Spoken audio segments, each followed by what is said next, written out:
G Telugu ఛానల్లో రాత్రి 10 గంటలకు ప్రసారం అవుతున్న సీరియల్ అమ్మాయి గారు. ఈ సీరియల్ మంచి ప్రేక్షకాదరణతో కొనసాగుతుంది.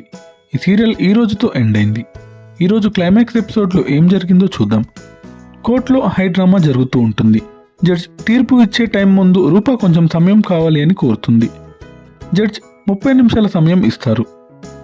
ఈలోగా రాజు అశోక్ని కట్టేసిన ప్రదేశం కనిపెట్టి వెళ్ళి రౌడీలని కొట్టి అశోక్ని బయటికి తీసుకొస్తాడు. మళ్ళీ కోర్టు స్టార్ట్ అవుతుంది. జడ్జ్ రెండవ భార్య రుక్మిణికి విడాకులు ఇవ్వాలంటూ రూప కరెక్ట్ అంటూ తీర్పు ఇస్తాడు.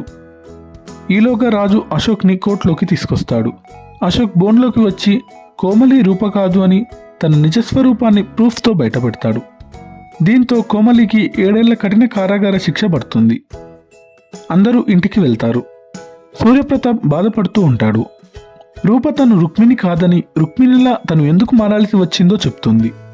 తన కన్న కూతురిని గుర్తించలేకపోయానే అంటూ బాధపడతాడు. ఇలా తల్లిదండ్రుల్ని కాపాడడానికి మన అమ్మాయి గారు తన లైఫ్తో పోరాడింది అంటూ సీరియల్ ముగుస్తుంది. ఇలా ఈ సీరియల్ ఎండ్ అయింది. నిజానికి అమ్మాయి గారు సీరియల్ కోర్ట్ డ్రామా తరువాత మరో ట్రాక్కి సిద్ధంగా ఉంది. కానీ జీ మేనేజ్మెంట్ అప్పటికప్పుడు సీరియల్ ఎండ్ చేయాలి అని ఇన్ఫార్మ్ చేశారు.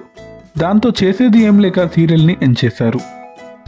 దీనివల్లే విజయాంబిక దీపక్ నిజస్వరూపాన్ని, విరూపాక్షి నిజాయితీని చూపించలేకపోయారు. ఇంకా ఒక వారం సమయం ఇచ్చినా వాళ్ళు బాగా చూపించేవారు, కానీ టైం లేదు. దాంతో సీరియల్ని ఇలా ఎండ్ చేశారు. ఈ సీరియల్ టీంకి తమ నెక్స్ట్ ప్రాజెక్ట్స్కి బెస్ట్ ఆఫ్ లక్ తెలియజేద్దాం. ఈ సీరియల్ పేరు త్వరలోనే మరో సరికొత్త సీరియల్తో మన ముందుకు రావాలని కోరుకుందాం. Thanks for watching.